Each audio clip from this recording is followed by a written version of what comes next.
Welcome to Recently Logged, where today we're talking about a movie with sandworms.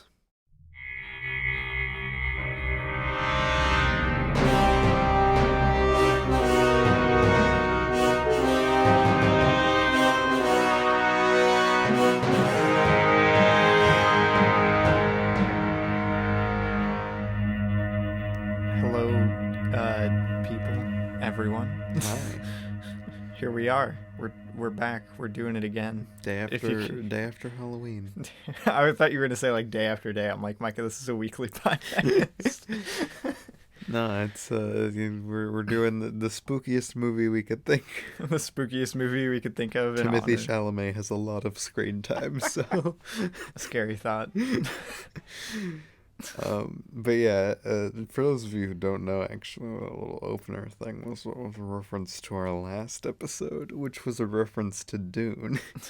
It came full circle. We talked about Beetlejuice and its wacky sandworms last week, and now we're talking about Dune and its wacky sandworms. It's always been the plan. Well, anyway, we hope you guys had a good Halloween if you celebrate that sort of thing. Indeed. And yeah, now we're gonna talk about that big movie that released. The big movie with that sci-fi director man, Mr. Sci-Fi Director Man, and Dunkin' Donuts or something. Indeed. But yeah, let's tell them what they need to know, Micah. What they need to know about what, Remy? About Dune. All right. So Dune is a 2021 movie rated PG-13. It is 2 hours and 35 minutes, and its original title was Dune Part 1. But they changed it because Warner Bros. Was like, no, we're not going to release a Part 2 unless this actually does well. The little IMDb description is feature adaptation of Frank Herbert's science fiction novel about the son of a noble family entrusted with the protection of the most valuable asset and most vital element in the galaxy. The cast contains the likes of Timothy Chalamet, Indeed. Rebecca Ferguson, Zendaya, Oscar Isaac, Jason Momoa, Stellan, I have no idea. Skarsgård? He plays Will Stead in Pirates of the Caribbean. He's a cool guy. and so on. It's directed by Denis Villeneuve. It's written by John... I want to pronounce it just Spats, but I know that's wrong. And Denis Villeneuve. I'm not and Eric sure. Ross. And it hasn't won anything or anything like that yet because it's really because new. it sucks. And hasn't won any awards. It's composed by Hans Zimmer, who turned down Tenet for this movie. Hans Zimmer? I think that was the greatest call. Because then we got Mr. Ludwig's score for Tenet, and now we get Hans Zimmer's score for Dune. Exactly, it's a win-win. It's a win-win all around. But yeah, that is Dune. Yeah, Dune, part 1 anyway. Part 1, based on, how old is, Frank Herbert's book came out, I think in, the 60s or something. Really? I thought it was more of a 70s thing, but I don't know. I have no clue. I think it might be earlier. Could be. When did Dune release the book? Yeah, 65. Oh, there you go. So, very old. They were writing about sand dunes back in the 60s. Who'd have thought? But it was a very influential sci-fi book. I mean, it makes sense. I'm just like, yeah. So do we want to go into our opening thoughts, Robbie? Yes, we do, Micah. I want to talk about Dune. Let's talk about Dune. All right, Robbie. So what do you think of Dune, the hit adaptation of, or rather Dunk, the hit adaptation of Dune? I swear that logo. But it's got the little dot. It's a cool typeface, but it looks like Dunk, Micah. But it's got the little dot. It looks like Dunk. Dot. Maybe But it's just a yes, subtle reference to Duncan, Idaho, Rebby. it could be. It's actually about Duncan, Idaho all along. So they called it Dunk, but they were like, "Oh crap, people are gonna people are gonna catch on." So they added the dot so people thought it would say Dune, but it's been Well, saying Dunk all along. I mean, the book readers, they know a thing or two because they've read a thing or two. Wow. But what did I think about Dune? I thought Dune was a fun time and a good sci-fi film. One of the best modern sci-fi films I've seen in a while. Um, what to say about Dune? I mean, it's got really good lighting. The cast for it's pretty great. I'm not, I say it's pretty great, but I'm not a huge fan of Rebecca Ferguson in this movie. I'm not a fan of her performance anyway, and I still can't put my finger on why. But Yeah, I you don't know know. I that. mean, I think she gives an okay performance. I'm just not a big fan of Rebecca Ferguson. Wow. Well, I like her in other stuff, so I was a little like sad that I didn't really enjoy her performance that much in this. Um, I think it has some really great world building. I feel like lots of people have brought that up because I mean the world building in this is really great and really efficient, and everything is introduced very naturally and efficiently and blah blah blah. It's a very technically great sci-fi film. I just think a lot of the stuff that holds it back from being like amazing is the fact that it just kind of feels incomplete at the moment because it doesn't have a part two, and it's kind of a similar problem that I have with something like Deathly Hollows Part One, where I'm like, yeah, that was kind of cool. I liked elements of it. This I think is a bit sharper than Deathly Hollows A Part lot One sharper than in Deathly a lot Hallows of Part ways. 1. It's got a much tighter, self-contained narrative than Part One of Deathly Hollows, but I still think I just don't get like as much of a payoff as I wish I had by the end of the movie. It just leaves me feeling like, and not necessarily even like wanting more. I'm just like, oh well, I guess it's over now. Wow. But like, yeah, no, I enjoyed it on the whole. I think the way it uses scale and a lot of its visual aspects are very cool. I actually like Timothy Chalamet in this. A lot of the main cast, as I mentioned already, is great. Um, I don't know what else to mention. I guess the VFX are pretty good. But yeah, that's basically in a nutshell what I think about Dune. I think the thing mainly holding it back for me is just the fact that it can't really resolve all the narrative stuff that it brings up, which is very dense with a lot of introduction. So, Yeah. but anyway, what did you think of Dune, What did Micah? I think of Dune? Well, I'm a really big Dune book fan. It's probably like my favorite sci-fi book just in general. So I was very, very, very excited for this. I had been looking forward to it for a long time. And it honestly, I think, is one of the best adaptation movies I've ever seen. Like, in terms of actually capturing the adaptation, both accurately to the adaptation and in a like good movie, which is very rare. Yeah, Being able to pull that two off, like, is just very hard for any book ever. yeah. Especially something as dense and lore built as Dune, because Dune isn't even that long of a book, but it's thick in terms of just information. Yeah. But I really loved what they pulled off. I think the score is amazing. I think the cast does a Oh really yeah, I great didn't even job. mention the score. It Um, is great. especially Oscar Isaac and Jason Momoa and Timothy Chalamet. I think all three of those castings were just perfect for the roles. Um, I really like a lot of the small changes that were made to the story for this. But my biggest problem with the movie, because I don't have very many problems, like I really loved the experience, especially Okay. watching this in IMAX. It really, I Yeah. got emotionally invested. It had enough payoffs for me that I was satisfied. Um, and you know, a lot of that probably does lean into the fact that I know the story and I like the book. Yeah, Um, probably a little bit. but I think my biggest problem was the first half of the movie, because while it does do a really efficient job of setting everything up, in my opinion, it leaves out a lot of what's really important for the fabric of the story. And really, the only way you could would be by making this like a heck of a lot longer, which I know wasn't actually a feasible option for a widely released movie that was supposed to do like well in theaters. Yeah. But like there's so much that's lost in like when they first get to Arrakis, like just so much that it's kind of crazy. Like a good chunk of the book is just them first getting her to Arrakis and like figuring everything out and all that that sets up and all that it works with the actual planet of Arrakis that leads into later stuff.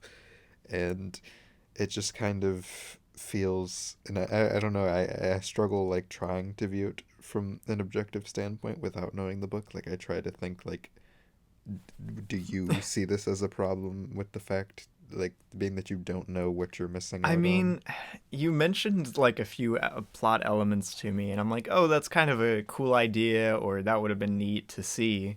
But like, none of it, I was like, oh man, they stole that from me, you Yeah, know? it's just the thing is they're just so like important in the book. Yeah, Like it, they put so much emphasis on it in the book, like a that lot sort of of the thing. mysteries of the planet Arrakis itself and how Hmm. it operates are some of the biggest elements of the background story Yeah, of it's Dune. very much not very focused on in the movie. Which I just thought was interesting. But yeah, I really don't have many other problems outside of the fact that just because Dune is so long and movies have to not be as long as books, uh, that I feel like I'm just missing out on a lot of details from a lot of characters. But I don't know. Like other than that, I was very satisfied with how it ended. Well, there you go. I suppose we can get into a bit deeper discussion now. As we normally call it the meats, The but meat. for this time it is the spice. It was gonna be the meat of the discussion, but now it's the spice of life. But yes, let's move on, Micah. Let's Yes. do it. If you don't want spoilers for Dune, I guess skip the next segment. Yeah, I was about to say That's the spoilers whole reason for. we still include this opening thoughts thing. Is if you want to hear our non-spoilery opinions of the movie, you can listen to that. But if you don't want the movie spoiled, skip the next segment. Anyway, here we go. Okay, so Micah, Yes. you mentioned that you had some problems with, or rather, some complaints about some elements that were left out. But what did you think of Dune from a filmmaking perspective? Like, if you weren't viewing it through the Yeah. lens of an adaptation, what would you think of the movie? From like a straight filmmaking perspective, as like the most I can personally break it down. I am not the most actually like film educated, so I'm no critic by nature. But I actually really like a lot of what Dune is doing. It's not my favorite filmmaking wise from Denis. Like I was a little actually kind of underwhelmed in terms of actual like poshness of filmmaking. You wanted more Um, prestige, Micah? but this is a lot more serialized than anything else I've seen him work on. Yeah. So it kind of makes sense.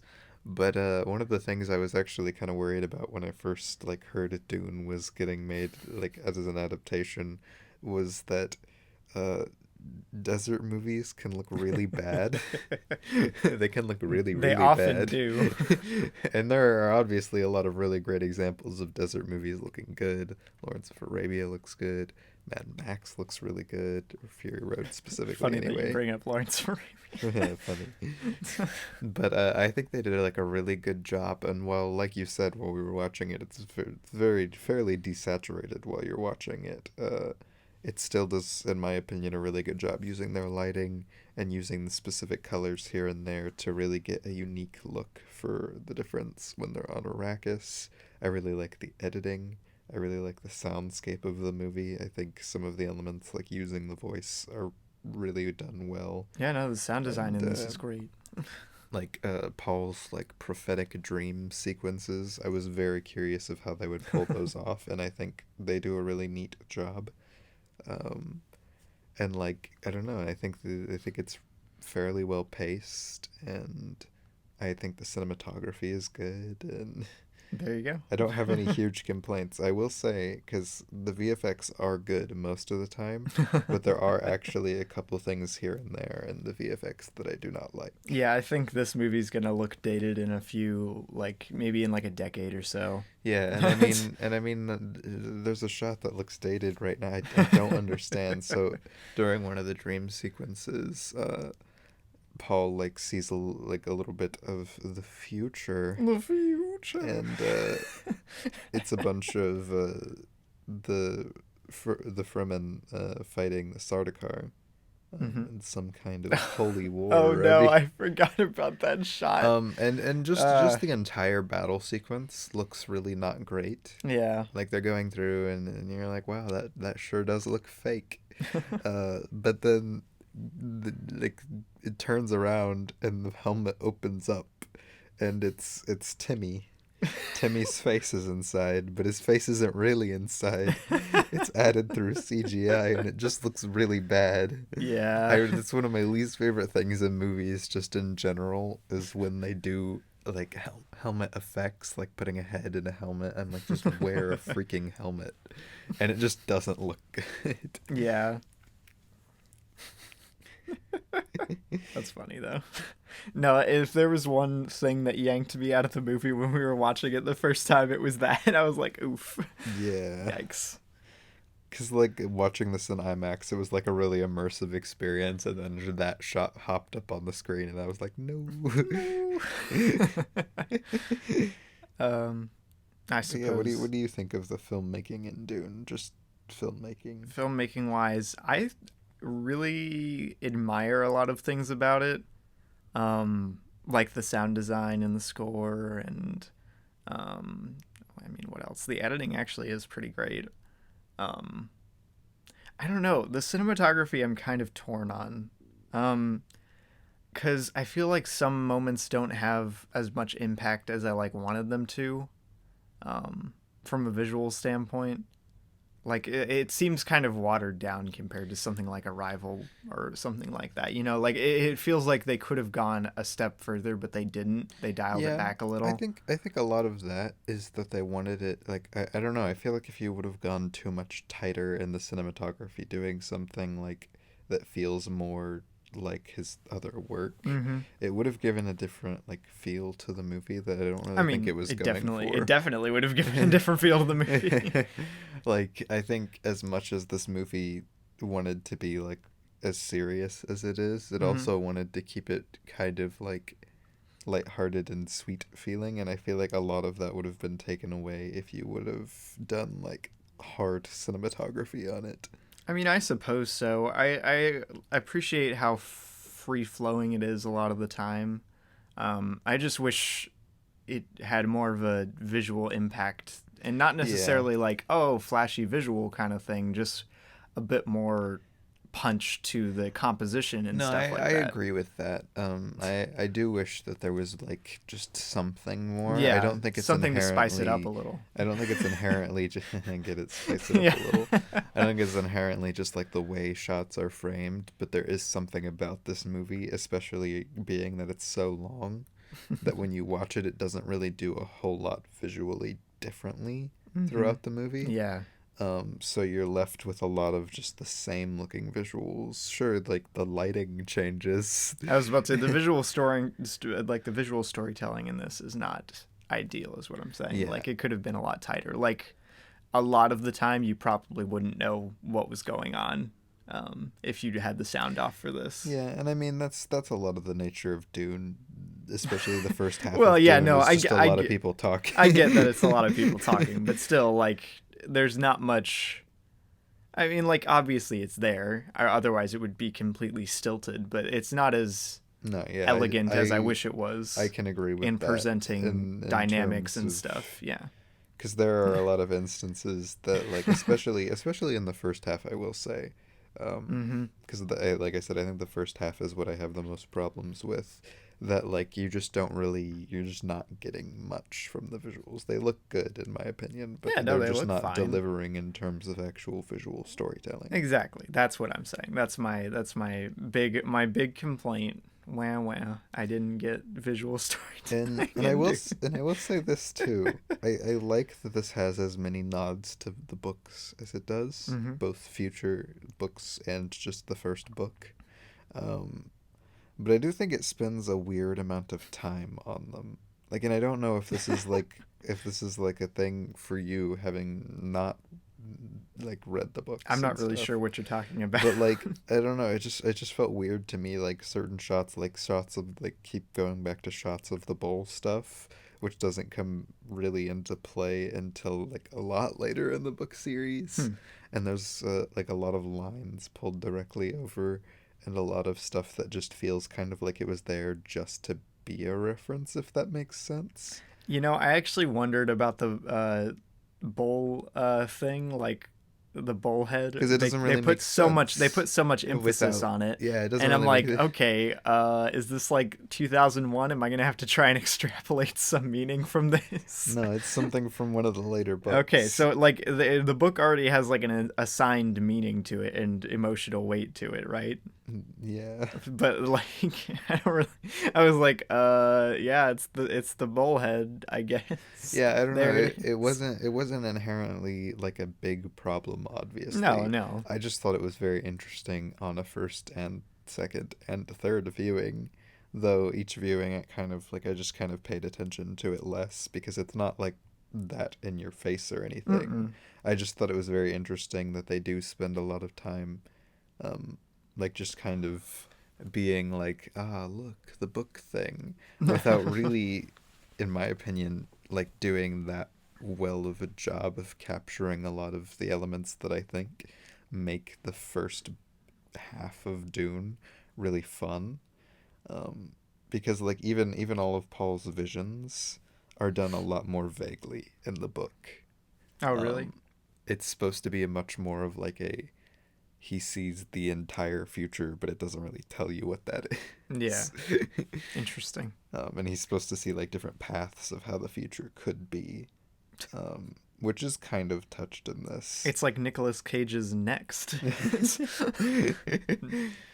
But like a lot of the visions in the movie are direct references to later books. I mean, I'm guessing that especially with the bullhead, the plan is elaborate more in the next movie. Yeah, it's just kind of weird. I don't know. I feel like a lot of my complaints are from like the fact that this is an adaptation, and I don't like that. But I struggle to criticize it from a different standpoint. Yeah.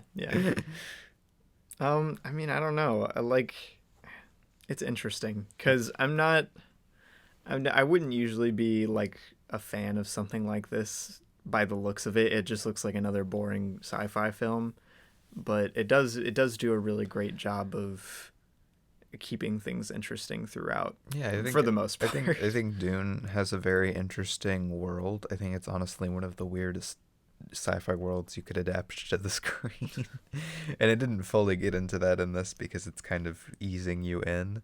But like I do think it keeps you pretty engaged throughout, pretty interested throughout in like all of the different elements, and it's not doing that Star Wars thing because Star Wars, I mean, it's not been around long enough to do that Star Wars thing where everything just feels like Star Wars.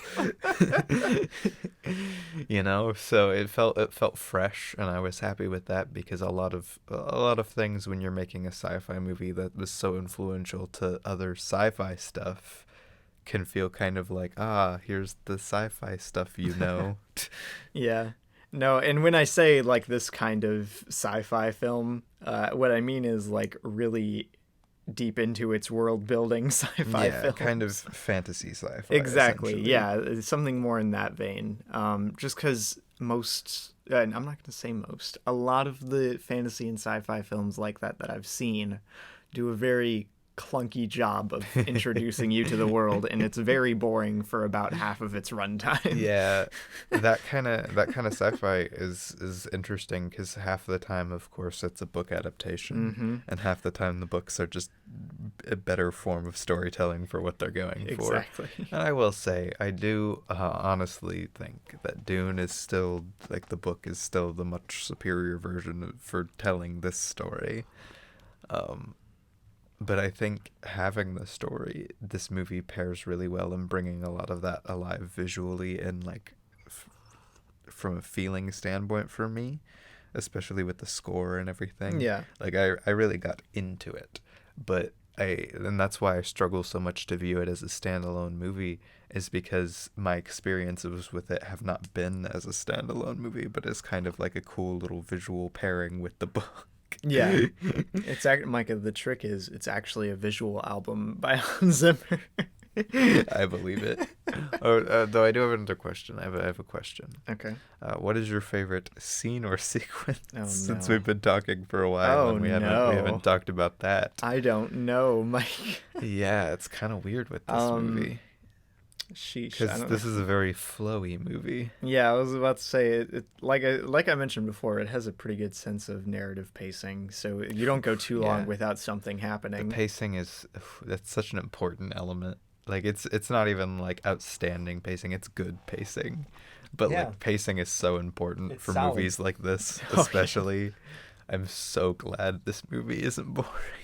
Yeah, really the only time I get bored is right around the like last 20 minutes. Honestly, they just kind of fall flat for me. But after we talk about this, I want to talk about its ending, because I have some problems with its ending. Yeah. Sheesh, I don't know what to pick. I really like the rescuing the spice harvest thing where you first see the worm. That was pretty cool. Yeah. I like that entire sequence. Yeah, I like that too. I like that sequence a lot too, because it also has like a really cool Paul dream sequence with it. I was about to say, it has a lot of the stuff that I like about Dune, like the worm. It has a really cool way of shooting in the desert. You get to see the vision stuff. It's got some fun, like, choreography. I don't know. It's fun. It's a fun scene. I think honestly, what I would cite as my favorite scene is the sand tent scene. Sand tent. I don't know why, but I really like that scene. The a sand lot. cocoon. I think it does a really good job of being super dramatic. I actually like jumped physically when he like screamed that one time in theaters, because I was like just that into what was happening. Yeah, no, I jumped a little bit too. I was like, oh my. I think that scene is one of the best, most book feeling of any of the scenes in it. If that sounds stupid, but like, it's one of the most actually actively invested I get in just what they're saying and what the movie is showing. You know, it's funny that you bring that up, because I actually found myself getting more invested in like the politics and stuff than I did in other stuff. The politics in this are great. And that's what I was saying, for like, this movie is kind of sad, because so much of what Dune the book has to offer is like a really cool political story for the first half. Mm-hmm. A lot of, they knew they were doomed when they came to the planet, but Leto was going to try his best to do something that nobody had ever done, and all of the conditioning of the planet, and Stilgar actually, hanging out for longer than 2 seconds. Yeah. Like, why did Stilgar show up in this? Why did he show up in the movie? To, Micah. In the movie, why, Rebby? Well, so they had some form of contact. He walks in, he's like, yeah, spit. He leaves. That's it. Wow. They exchange a few words, but what? Wow. It really bothers me. And there's so much stuff like that. Like, there's so many things, and apparently they actually filmed like the dinner party scene, and I want that so bad, because the dinner party is one of like the most important scenes in the book for the earlier half. And I think a lot of that leads to, and it's why I said I didn't like the first half that much, because that break into the like inciting incident of Dune, really, Leto getting killed and like the Harkonnens attacking again, is kind of underwhelming for me in the movie. Oh, I think it's underwhelming too. not even just from the fact that we didn't have as much build up to it as I wanted. Yeah. But like, it felt like it was actively rushing. Like, you know, like, Yeah, it's like, all right, come on, let's get through this. Here we go. and one of the coolest parts of the book is the way that sequence is done, in my opinion. Like, just the entire Harkonnen's first attack, because it's all done from the perspective of all of, like, the characters, like, very first person, very, like, at first you have Micah wanted a horror movie for no, that at section. first you have Leto. He goes out trying to figure out what happens, Yeah. and then right before anything happens, it cuts away from him, and then you have Paul, and then Paul is trying to figure out what happened. Like, and it does this very cool job of like slowly building up to the fact that, Interesting. like Leto's dead, and the big like Harkonnen attack, instead of just being like, what? What's that flashing light? Do do do do do do do do. Oh no! Do do do do do do. Wow. Like Jessica and Paul get taken off screen. I thought that was kind of funny. I was like, oh, oof. Like, how did they get Jessica? Huh? Miss Powerful Voice. Like, how did they know, get her? right? We don't. I know, but how does anybody else know? Yeah, I was kind of curious about that. I'm like, I wonder how they even got them like to that point. Like, what? It's just like stuff like that really bothers me about like the actual movie, and I don't think it inherently takes away too much from the viewing experience, but it makes the movie, in my opinion, feel kind of almost sloppy, and not from like an actual filmmaking standpoint, because I think the filmmaking itself is really solid, but the actual like use of the story in certain parts seems kind of sloppy to me. That makes sense. And again, I think a lot of it's just tied into the fact that he wanted to do a very faithful adaptation, and that's very hard to do for It's a movie. extremely hard to do, because like when it comes to adapting anything, you have to pick and choose what elements you include, because you can't include everything. Yeah. It's literally impossible.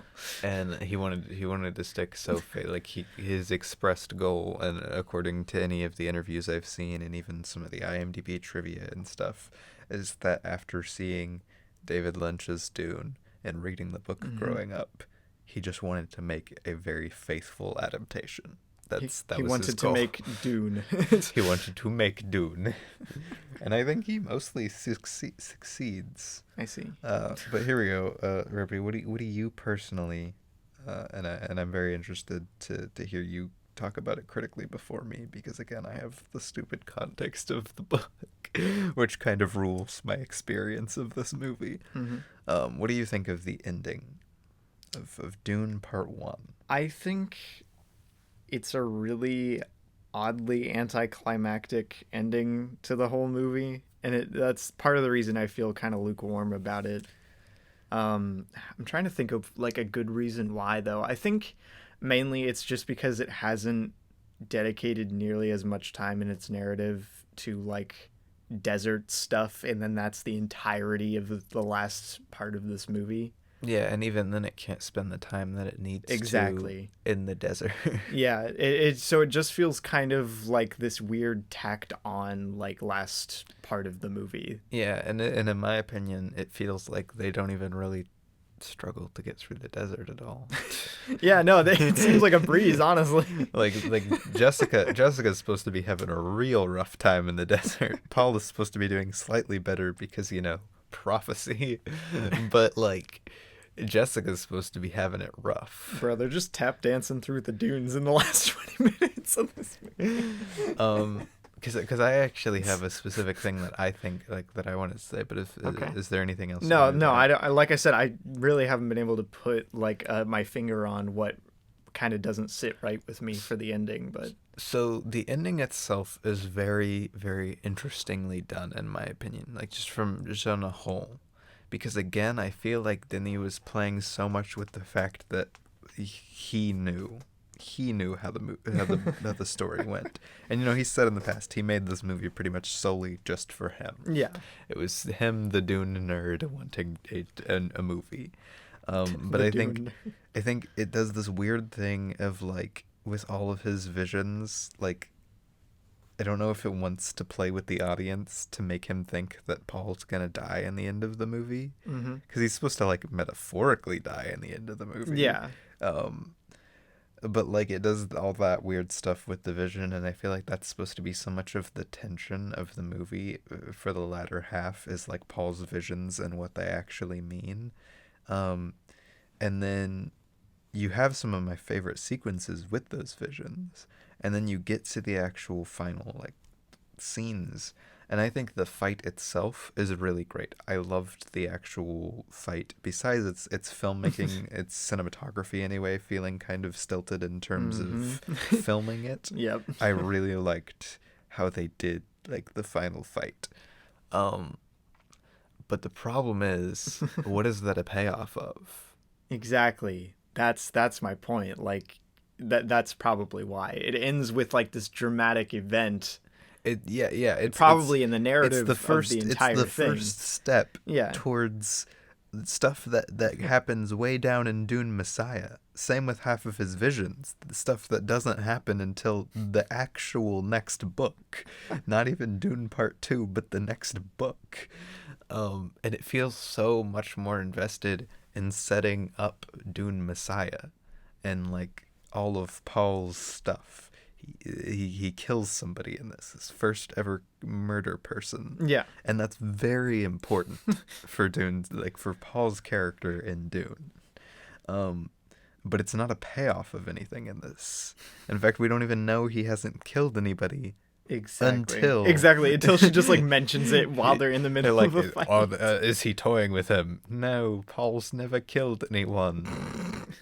That would have been good to know. Yeah, no, it feels like it's this very dramatic moment for the entire series, I would assume. Like you could could extrapolate that from the scene, but it just has no weight at all really, except for what little prophecy stuff we get throughout the beginning of the movie. No, and again, I love the sequences of Paul's dreams in this, and I love the use of I just lost his name, the guy who dies. I love the use of that character and the guy who dies. The way they use him for like the like in the in the dream sequences. I think that's really cool. Yeah. But like the actual climax of the movie is just like it isn't a climax of stuff that the movie was actually talking about. It wasn't actually actively using, because a lot of that the book presents is the conflict of Paul's character. You get a lot more inside Paul's mind because again it's a book, and he's upset about a lot of things, and he goes on to become violent genocidal holy war hero. Exactly. And this is supposed to be the start of that, and the movie outside of this does not really do any job of presenting that. It's not showing any struggle of Paul to become violent. So while it becomes like, I saw somebody say it does a better job at Darth Vader Anakin than Star Wars ever does. And while I agree with that, that's funny. While the character is technically there to kind of be there, it doesn't build up to have its climax be him killing somebody for the first time. Yeah, that's not really a point of contention at any earlier point in the movie. It's like there's war all around. He's been trained to kill people all of his life. It never tells you that he hasn't. You can kind of just assume with how well he's fighting that he's probably fought somebody before. Sure, they'd say he hasn't met the Harkonnens, but like that doesn't mean he hasn't fought other people. Yeah, I don't know. Like you probably assume that he hasn't killed anyone, but it's not like an explicitly stated thing. Yeah, it's not an important thing exactly. in the movie. Yeah, they don't put much emphasis on it. So then to make that kind of the climactic moment, because that's such a big moment in the overarching character of Paul Atreides, is kind of weird. And again, so many things in the visions. In fact, all of the visions pretty much are just setting up things that happen in later parts of the story. It even spends a lot of emphasis on the sand mice because they're important in a later part of the story. They're important? Like, minorly, I guess. They build little chariots and ride the sand mice through the dunes. But then this really bothers me too. I was gonna mention that this bothers me about the ending of the movie, and then he specifically commented that he likes the last frames that it leaves you on. Mm-hmm. He didn't want to change the ending of this movie, but I think after hitting the end, which was emotional for me, I had an emotional experience with the final fight because I know the story. Exactly. Yeah, I was just bored almost the entire last part of this movie. And when you know the story and the song comes in, and I think the dream sequence are getting cut through, mm-hmm. and I think it really can be really impactful, and it was for me. Yeah. So me personally, I loved the fight, but then after that, what do you have? You have them walking through the desert, and then you see the sand dune, the sandworm writing, which I hate that they Micah. show. And then they're like, this is only the beginning. And I'm like, oh my gosh, I hate that. I don't know why, but I don't know why it irritates you so much. The actual final shots before the end of the movie after the fight, I think kind of suck. Wow. I don't know. I didn't think it was that bad. It's just really I have no inherently critical thing to talk about for them. But I saw somebody complaining because it's very blatantly sequel pandering. Oh my gosh, it's so painfully can't wait for the sequel, guys. But from a book standpoint, it really bothers me that they showed somebody riding a sandworm. Yeah, I mean, I feel like they alluded to it no, of course, earlier. Yeah, they allude to it, and they're supposed to. Yeah, because Kynes is supposed to almost ride one. Yeah. But then they die. Exactly. And you're supposed to be like, I wonder what she brought those spikes out for. Yeah, well, I mean, what else is there to hook onto in the desert? Well, yeah, but the fact that somebody rides the sandworm is supposed to be a really... Because again, a lot of the book presents desert so much power, of the desert and the desert power as a mystery. Nobody knows how it works except for the Fremen. And the sandworms are the Fremen's gods in this.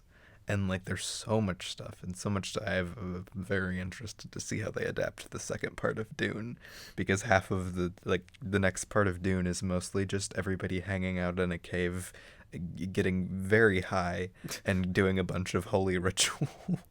I mean, it sounds like something that Denis could tackle. That's all I'm saying. But yeah, I don't know. It was just very weird to me to include stuff like that, but not present one of the big mysteries being what Arrakis could be. Yeah, no, that would have made for, I think, a more interesting kind of focal point for the latter half of the movie. Especially since they spend more time walking around on the planet itself rather than just sitting around in rooms. Yeah, because a big thing is supposed to be the fact that Arrakis technically could be a paradise. But how? That's supposed to be part of the mystery. Yeah. How all of this works, how the spice is made, why the Fremen worship the sandworms. It's all supposed to be a thing. And I feel too, I just lost her name. Rebecca Ferguson? No. Zendaya's character? No. What else? Who else is there?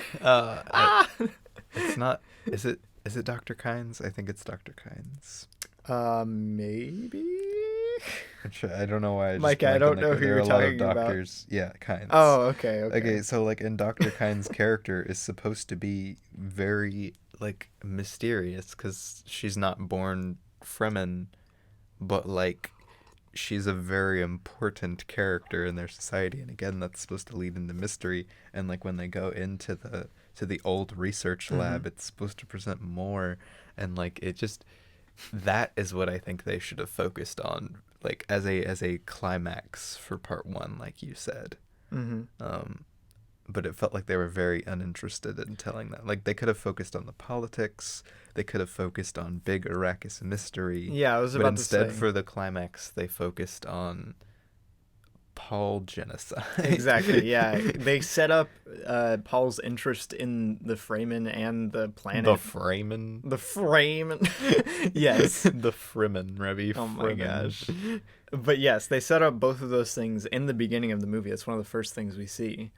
And it doesn't lead to the ending of the movie. Instead it focuses on like his combat and the more war side of everything, which is one of the more like underdeveloped things for Paul's character throughout the movie. I think this is interesting too. So take Lawrence of Arabia, since this is very clearly based off of Lawrence of Arabia, the overarching story. Yeah, and it shares a lot of plot elements similar to Lawrence of Arabia.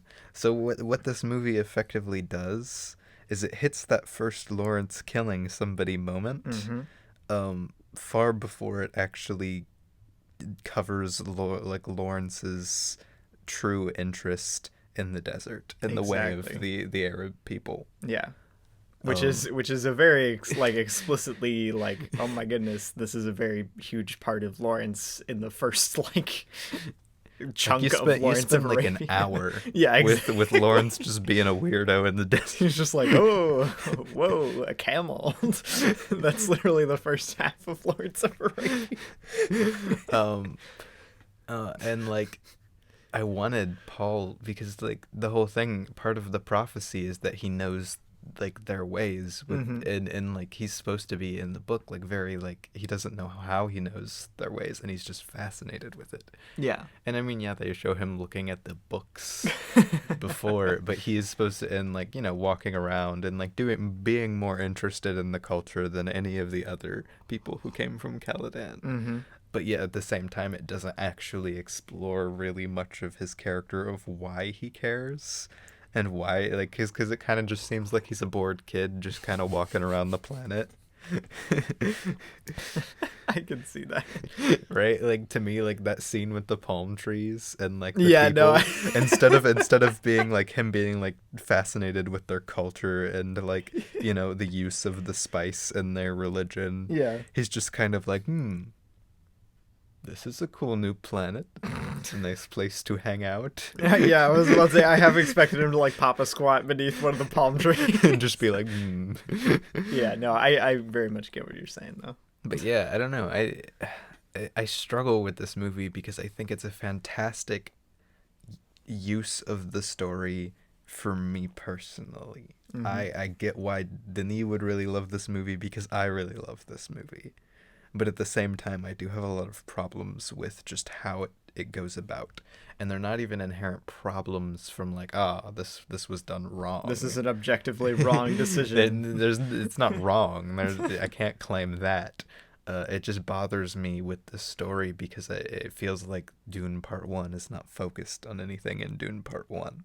Like you said, that kind of Deathly Hallows Part 1 problem. Mm-hmm. And I think it's a lot less apparent in this because, again, Definitely. the filmmaking is just better. It's a better film than Deathly Hallows Part 1 is. But it makes me kind of sad because on the first viewing, I tried to not examine anything at all. I just really enjoyed it. It was IMAX. It was awesome. Micah was drinking it in. I loved it. But on the second viewing, because, you know, I watched it by myself at home, I was like, okay, let's look at this. What are we looking at Bad here? call. And a lot of what I found when I looked at it was just kind of, most of the things I felt kind of mediocre to were just the way that they were delivered from a story standpoint. Yeah. I mean, that's essentially the problem I have with Dune, which, I mean, we've kind of touched on for this entire time. Yeah, I think a lot of that what we haven't mentioned in terms of things being really good are like the cast has amazing chemistry. Yeah, no. I think good synergy. There's a lot of like electric performances in this that make this really interesting. Like, Timothée I think Chalamet is surprisingly good in this. I don't like Timothée Chalamet's fan group, if you will, but I think he's a good actor. No, I think he's a good actor, but like I think he's even better in this than he was in Little Women, and Yeah. I liked him in Little Women a lot. Yeah, I would know? probably agree. I think this is a really good performance from him. I mean, it kind of has to be with the story. Yeah, I was about to say, well, he's the lead in this one, so it makes sense. But yeah, I think like the performances are outstanding. It really captures the feeling of Dune. on a whole. The music is fantastic. The mysteries that it does choose to present, especially with the Bene Gesserit, are really cool. The use of the voice, the pacing of the story. I don't know. I think it's a very good movie, and I think most people would agree with this. Like, it's Yeah. performing really well. No, it's good. It's a very good movie, but at the same time, it feels very weighted down in like an aftermath. Like, if I think about the movie, I'm like, ooh, but this and this. When I'm watching the movie, I'm just like, I'm in the movie. Yeah. I am there. Yeah. And that's why I gave this 4.5 stars. I initially gave it 5 stars, but I just after a second and third viewing, I couldn't justify giving it like a 5 as much as I just love this movie. Yeah. Because I really do love this movie.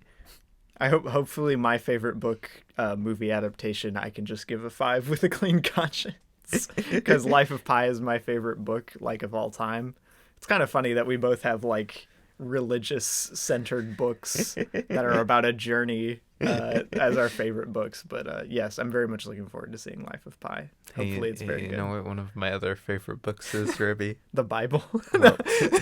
Well, yes, but Little Women is what I was gonna say, okay, and that's one that I wholeheartedly give a 5, and There you also go. for some reason features Timothy Chalamet. Micah's like, what's up with all my favorite books getting adapted with Timothy Chalamet as a major role? And the casting is perfect, don't get me wrong, but it's still weird that it happened twice. It's weird that it happened twice. Exactly. Yeah, no, I think honestly that's why I couldn't justify a 4 for Dune, is just because I think it is really good. It's like a very, very solid sci-fi movie, and it's very modern, which I like. I don't usually like most modern sci-fi films, other than like some Star Wars films, and even Rise of Skywalker was pretty bad, but like a lot of them just are really clunky and just try to set up way too much for their like first film. And Dune does a really good job of not falling into the same pitfalls that a lot of sci-fi films like it do. Yeah, which is why I appreciate like it. the first Star Wars movie taking place halfway through the story. Yes, it does a it is a very good job of such a having brilliant a lot of introduction to Star Wars exposition, but without being super exposition-y. Yeah, it feels more mysterious and leaves you wanting to find out more, rather than shoving a bunch of information about Star Wars down your throat. And that's one thing I commend for this, because half of this story is just people talking. That it does a really good job of keeping it interesting and not just straight exposition dumping every second they could. I was about to say, that's why I admire Dune. I think it does a good job with, like I said, its cinematic scale. I really appreciate. Does a good job of avoiding a lot of the story pitfalls that a lot of sci-fi films like it do. And the cast is really good, and the score is really good. I really love all of that, and the story, and just how it personally connects with me. Yeah. Again, I have a lot of personal connection to the actual book, so I really appreciated that kind of being brought to life. Yeah. And yeah, I got very emotionally touched by the end of the movie. Wow. Okay, but yeah, well, I'm very excited to see Dune Part 2. I'm glad it was greenlit. Yeah. I forgot that Dune's sisterhood was happening. Fingers crossed that I really love Dune Part 2, and I'll be like, oh yeah, this was totally worth a kind of like, I'm sort of lukewarmish about the first movie, but 2 is great. I'm kind of worried though, because like Dune the Sisterhood and Dune Part 2 and then Dune Messiah, I really hope, especially with this series and knowing how whack the later books get, that they do not go super crazy in terms of just like trying like every other modern sci-fi thing and like trying to make like this big cinematic universe kind of thing. Yeah. Like I don't even like that they're making like an HBO prequel series. Wait, they are? Yeah, that's Dune the Oh Sisterhood. my God. Is a prequel series. I think it's supposed to just be about the Bene Gesserit. That's actually kind of funny. And I really don't want. I want this series to take its time. Micah, the movie's been out for like a week, and they're like, time to make an HBO Max spin-off. They announced that a long time ago. Oh, that's funny. Okay. They announced that before Dune Part 2 was ever Was like even a greenlit, yeah. confirmed thing that would ever happen. That's funny. But I really hope they take their time with this series. Yeah. A lot of problems with a lot of modern series is they're just like, let's pump out movies, let's go, Before they lose relevance. let's use Yeah. every element of the story and make movies out of it and make money and coolness and massive cinematic universe. And Dune has a massive universe. They wrote a ton of books. And there's a lot there, both in before when the story takes place and after. Mm-hmm. But that does not mean that it all needs to be adapted to screen. I really hope they just make the trilogy and leave it at that. Yeah, I hope so too. Unless they like leave it off to where maybe like a spin-off something could be fun. Like something like Solo, a Star Wars story, but good. Yeah, I don't know. Again, the rest of the story keeps the same like mass scale, Mm-hmm. but gets a lot whacker. Yeah, no, I'm hopeful. I am hopeful that I will enjoy Dune Part 2, but I'm not crazy about Dune Part 1. So Yeah, I'm mainly just looking forward to Dune Messiah, honestly, if they can pull it off. I know it won't be for a long time if that does ever happen, but yeah. I don't know. I love the movie. I'm here for it. But yeah, What did you rate it, Micah? State it one last time. I rated Dune 4.5 stars, a 9 out of 10. And I gave Dune 3.5 stars, a 7 out of 10. So only a 2-point difference between our opinions, Micah. And I haven't even read the book.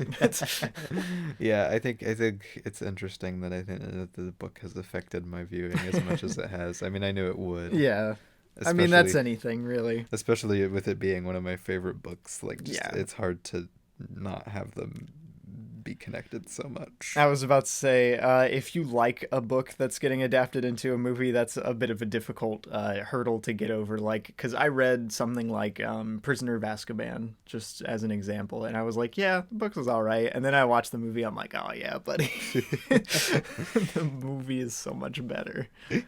But that's just because I didn't really care that much about elements that were dropped from the book and stuff like that. Yeah, you're not. I'm more of I'm a fan of the I'm a fan. fan of the book, The Prisoner of Azkaban, mainly because I like the movie so much. Exactly. Yeah, but yeah, no, it's interesting. Viewing media through a particular lens and trying to remove yourself from that is often difficult. No, I'm completely 100% biased when talking about this movie. Well, I mean, so is everyone. Yeah, I know, but like it's very like the book is just my context for viewing the story. Yeah, exactly. And I keep relating it to like modern sci-fi stuff because that's sort of the lens I'm viewing it through. I'm like, oh, it's another modern sci-fi movie based off of a book. Yeah. Hopefully this one's not boring, guys. It's interesting too because this honestly was one of the most influential sci-fi books like of the era. Like if it doesn't surprise me. If it was not for this, Star Wars would not exist. Yeah. Essentially, like it was very influential, and that's why they wrote so many books. They wrote so many. There's so many Dune books. But it's interesting seeing it have a very modern feeling adaptation. Yeah, no, and I think that works pretty well. No, I think for what it is. I think it does too. But yeah, that's what we thought about Dune. Unless you want to add something on top. No, Micah. that was a pretty whoosh thing. There we go. Jason Momoa as Duncan Idaho is still freaking great. I love it. It's pretty good. I like Jason Momoa here more than I ever have in a movie, so it's good stuff. But anyway, since we are now done discussing Dune, we can get into everything else we watched over the past week. Yeah, our what we watched segment, if you will. Let's do it. Yeah. All right, so for those of you who don't know, our what we watched segment is kind of a short little ending segment where we talk about all the other movies we have logged between our last episode. Indeed. Which I think would be the 25th is when we're starting. Right? Yes, that is correct. The 25th until now.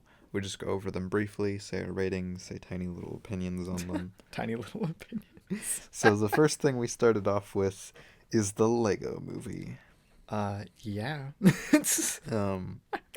which I get a lot of hate for my opinion You on. get a lot of hate. I'm very persecuted by the Lego community. Wow, the Lego community shuns him For the because fact that I really like this movie, but I only gave it a 4 star. not a 5, Micah. Come on, not even a 4.5. And people are like, "Oh, why do you not give it a 5? Why? Tell us why." I don't have to tell my opinions on anything Wow. to anybody, and I would have to go into it way more in depth than I'm going into now. But just know that I don't think everything works in it, and I'm just not in love with it like most people are. I see. I said this about the Lego movie. I said it's one of the best animated films of the decade, good enough to be called the Lego film instead of the Lego movie. But yeah, I give it 4 stars. I give it 5 stars. Then, and everybody's gonna laugh at this. Then we watched the SpongeBob SquarePants SpongeBob movie, SquarePants, baby. which is surprisingly good for no reason. It's great. I can't believe it. And it's fun. I don't really have too much to add. How many times have I seen this now? I think this was my 7th time logging in. This is my 9th time logging it. I gave it 4 stars. I give it a 4.5. I think it's a really solid comedy, surprisingly. Like, what? Then we watched Love in the Time of Corona, which shout out to Houston. Houston Coley, my man. And his new wife. I like to imagine that my Patreon dollars went to making this. Which they changed her last name already on the Letterboxd, which is pretty sweet. Very cool. I really loved this documentary. It's like a 45-minute documentary. Yeah. It was very, like, it hit a lot of personal things for me. So I don't think it's inherently a perfect on every level filmmaking documentary. No, it's not. It's held back a lot by its budget. Yeah, and by the fact that I think a lot of what I don't like about it, and I read a review that mentioned it, is that because it's based off of all of the short little letter things that they did, it kind of has weird pacing in it. Oh, it does, definitely. Those are my 2 biggest problems with it, actually, is its production quality is just a little poor, so it pulls you out of it sometimes. And it feels a little disjointed because it's more of a compilation of other tinier projects. Yeah, but I really connected with me personally and with my personal experiences and everything. I was pretty much crying through it.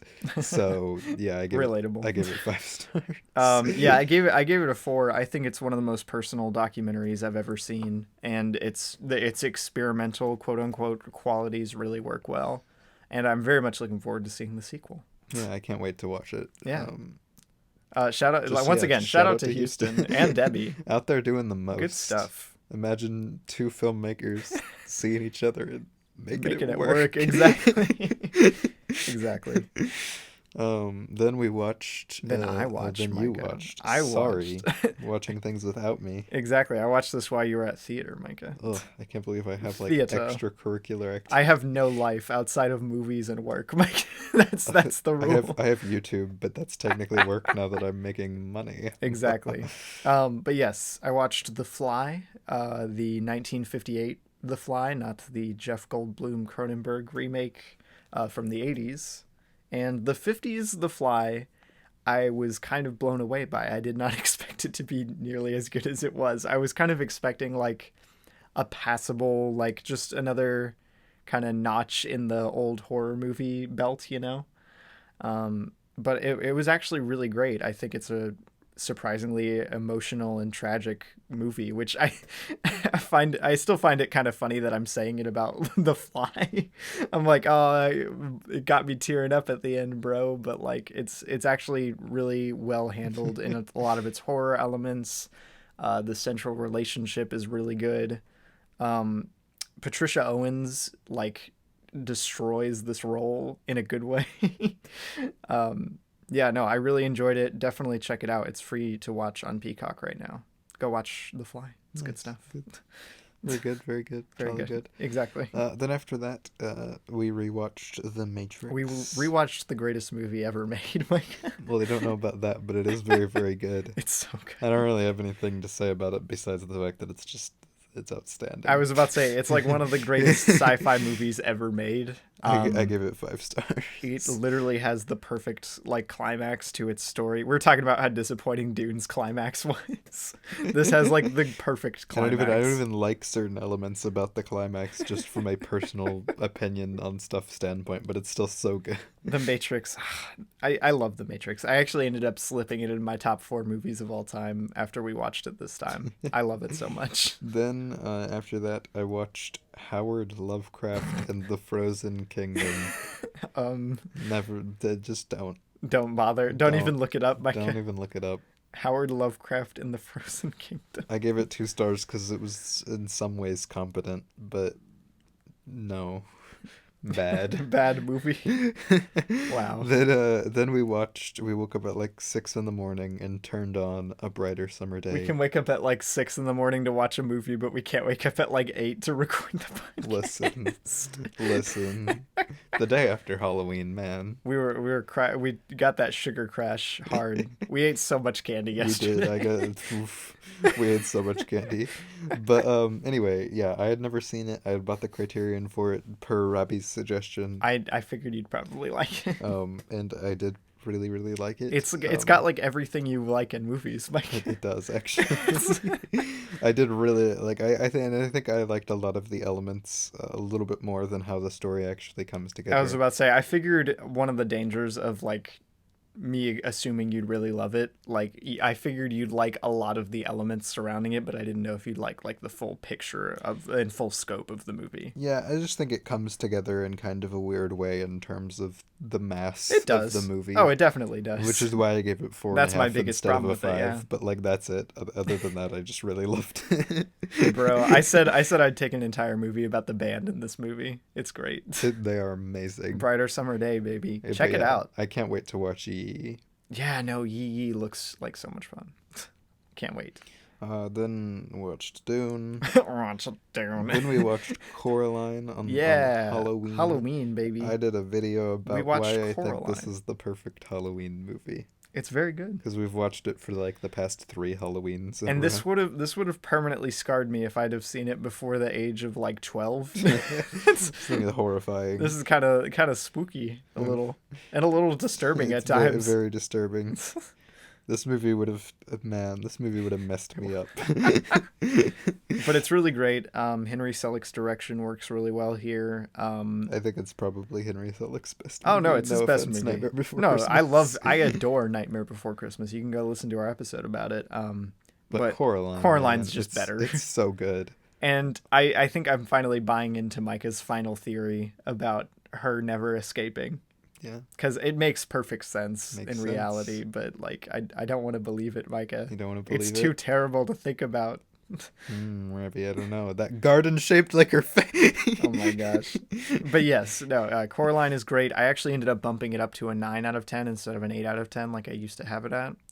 Just more stuff about it clicked. The atmosphere clicked a bit better. The atmosphere is so good. Yeah, see, I always just like before it's really the pacing of the story, like the story beats, the way they're paced out really bothered me, and that's still my biggest problem with the movie. That's still is stuff just kind of happens. The biggest problem with it, and I think if we were delving into this movie in depth, a lot of it would come down to again, it's a book adaptation. Yeah, exactly. But yeah, no, I think besides that, it's perfect. Why does everybody keep adapting books? It usually come up with the original screenplay. It usually comes with like every so much baggage. Every like book adaptation. We usually boil down to like its one problem being that it's a book adaptation. Exactly.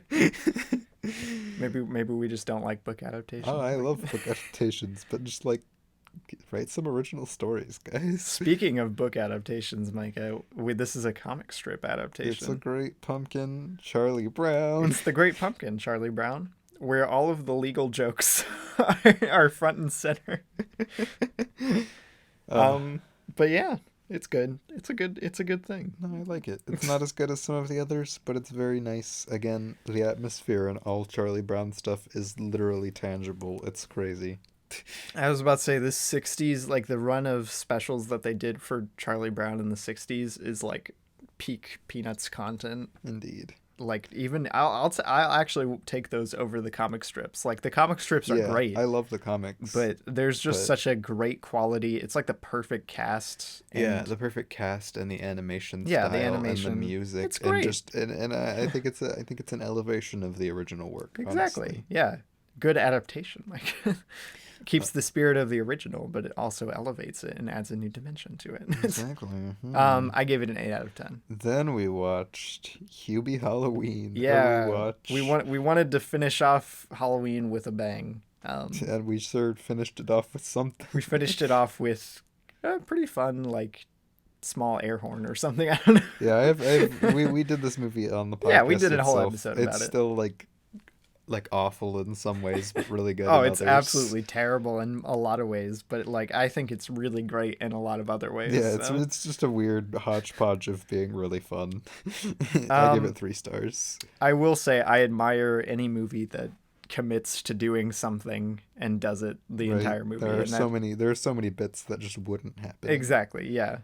Dude, I like it. The thermos. Netflix is the perfect platform for this movie to exist on. It's just a Netflix movie. And I mean that in the best possible way. Robbie, the thermos. The thermos is one of the single greatest movie props ever put to screen, I think. Yeah, you could sell me on just Adam Sandler with the thermos and Steve Buscemi. It's true. That's all I need. I gave it 3 stars, as I said. I gave it a 3.5. I upped it, Micah. 7 out of 10, baby. And that is what we watched. That was Dune. That was what we watched. Oy. And I put out a Halloween special on my channel. You can go check.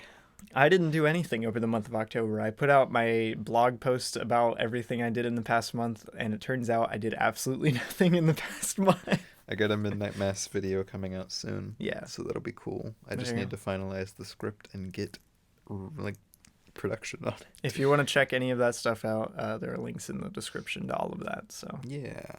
Well, Patreon.com/InquiryWayFilms. Wow. If you want to support Recently Logged, the show you're currently listening to, go to anchor.fm. Patreon.com/recently logged. Oh wait, I said recently logged, didn't I? Yes, you did. Dang it. I was like, we don't have a Patreon for the podcast, but you can support us directly monthly on Anchor. Yeah, so do it. If you'd like content, we could buy more movies. It's true. I was about to say that's all we use the money for. We have I think $10 right now in the bank. In the bank, and we just use it to buy and rent movies. I think I've spent like $17 on the podcast so far, but like I'm not counting like the mic or anything like that because I got that for myself. Yeah. But yeah, we're almost at breaking even, Mike. It's true. Then we'll start making money Whoa. until we spend all of it again when we can't find a movie, so we have to rent it. Exactly. But yeah, we'll catch you guys in the next episode. Hopefully, fingers crossed that it will be the Muppets Most Wanted episode with Luke. Yeah. It was too short notice to do this week, and we were really busy this weekend, so we didn't really have a good time for recording. But over the course of the next like 3 or 4 days, we're going to record the Muppets Most Wanted episode, and hopefully that'll be out next week.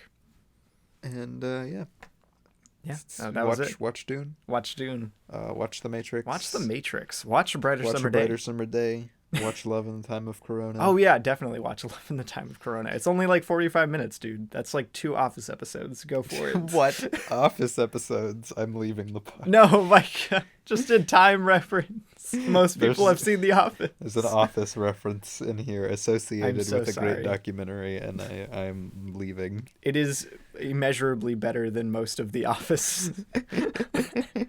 But yeah, happy Halloween. Yes. Toodaloo. We'll catch you next time.